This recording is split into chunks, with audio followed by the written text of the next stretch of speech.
Hey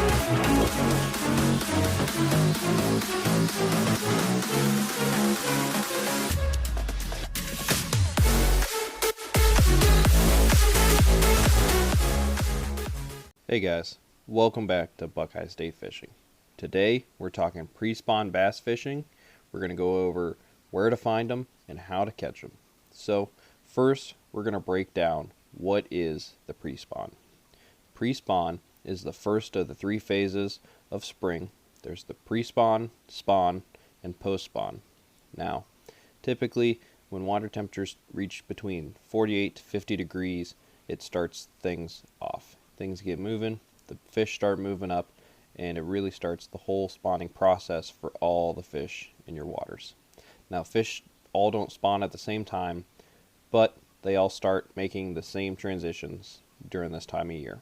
Typically, northern waters and northern banks seem to warm faster, seeing as they are protected from cold north winds and receive more sunlight throughout the day. So typically you will see fish moving when the water starts warming up. That's when you're going to see fish start moving from their deep winter pools up into feeding grounds and staging areas. This is typically when you're going to come across your biggest fish of the year, is during the pre-spawn period, as they're starting to feed up and get fat for the spawn. During the pre-spawn, patterns are key. Once you figure out the pattern, it's pretty easy to repeat through the entire lake. If you start noticing they're on certain points, you can replicate it typically throughout the entire lake. In winter, bass look for deep, fast-sloping structure like ledges, ditches, or creek channel drop-offs. These winter bass are typically found schooled together in warmer, deeper, oxygen-rich waters. They like it so they can cover lots of depth without using a lot of energy. The cold water has slowed all body functions to a minimum, including digestion and the urge to feed. These fish still eat. However, they are very smart about how much energy they use to feed and how much food they take in. So as the water increases to 50 degrees, bass start to go into the beginning of their spawning cycle. Bass go against all instinctual, cautious behaviors in the pursuit of food, a partner, and a spawning site. Plus, after they spawn, bass are always aggressive and protective of their young. This is the perfect storm of finding the biggest bass of the year. Bass in the springtime are hungry, they're horny, and they're angry.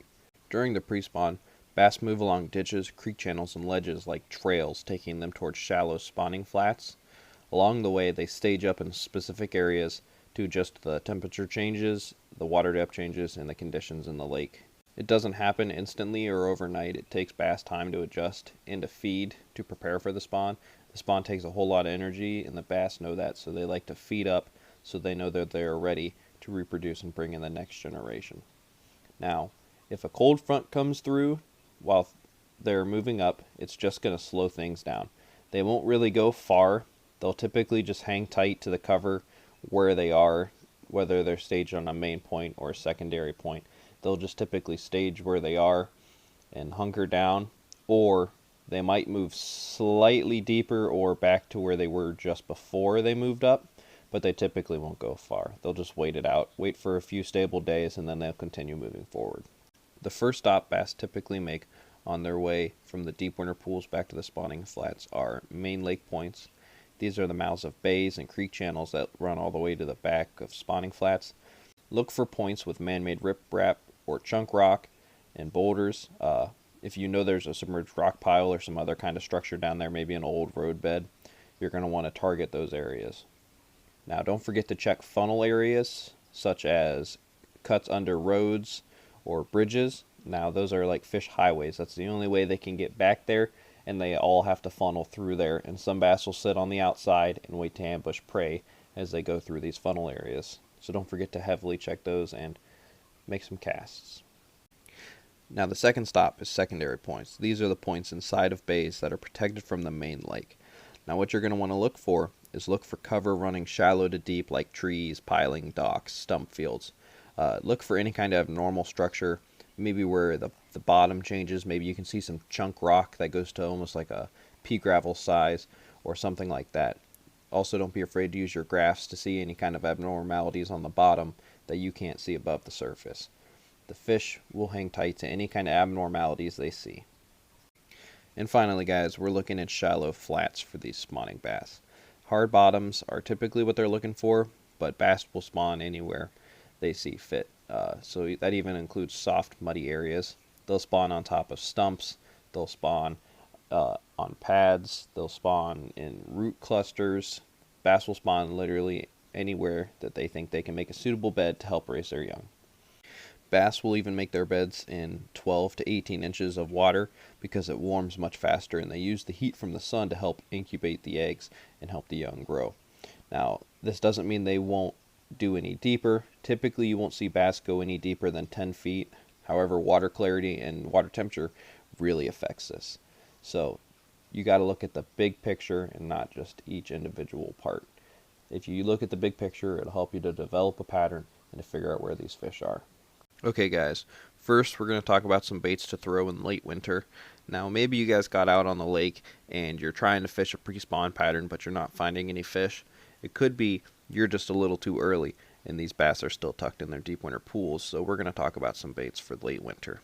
In late winter, you're going to want to fish deep running crankbaits somewhere between 10 to 15 to 18 feet deep, seeing if you can find some of these fishes on these ledges moving around, getting ready to move up. Or you're going to want to try lipless cranks to help cover some water, or some spoons or bladed baits like spinner baits or chatter baits, slow rolling them on the bottom. The spoons you're going to want to either vertically jig if you can find some fish on your graph, or you're going to want to yo-yo fish them. You can also yo-yo fish the lipless cranks to cover some water and find some fish. Now, when you find an area that has fish, whether it be on your graph or you start catching a couple, you're really going to want to slow down, pull out that football head jig with a craw trailer or a Ned bait, maybe even a shaky head. You're really going to want to slow down and you'll pick off a lot more fish. And like I said, typically you're able to develop a pattern and then repeat it on the lake when you find similar structures like that. The bass will all stack up in a very similar fashion across the lake. Okay guys, now the baits for pre-spawn, I'm going to break up into two methods, just like I did the winter baits. So for covering water and trying to find fish, we're going to go with some lipless cranks in a craw pattern. We're also going to use some crankbaits in not only a square bill, but also deep cranks, so that you can cover some of those deep ledges like we talked about. However, early pre-spawn is also when the jerkbait just kills. If you're working a jerkbait really slow, it allows you to cover some water still. However, it picks off some of those slower lethargic fish still. Also, like we were talking about, spinner baits make a lot of flash, a lot of commotion, very easy to pull bass from a distance, when you're slow rolling those on the bottom, just to cover ground and to locate the fish. Once you find the fish, if you know they're off of a certain point, you're going to slow down, start throwing jigs, Texas rigged worms, and craws. Maybe even some paddle tail swim baits. You're going to slow roll them across the bottom. But the key is to find the fish and cover water. And then once you find the fish, slow down and pick them apart. So guys, all the maps I've used in my video today are from the Ohio Department of Natural Resources. They have awesome maps on their website, and I also have some lake maps I personally use, but at the end of the day, these maps are just as good. They show the basic contour of the lake and really show some of the deep ledges. Like I said, guys, I plan a follow-up video for the spawn. I look forward to getting to make that and bring that information to you guys. If there's something else you guys would like to see, just go ahead and drop a comment. Tell me something you would like to see or something different you'd like to see me do with this video. Thank you. I hope this video helps you guys. I know some of the guys down in the south, this information could be a little bit late. Up here in the north, spring's right around the corner. We're really close to getting ready for some pre-spawns fishing, and I can't wait to get out and use these. I hope these tips and tricks also help you guys to go out there and catch some bass. If you guys do get out and use these tips, send me some pictures on Instagram at Buckeye State Fishing. Thank you guys. Have a good day.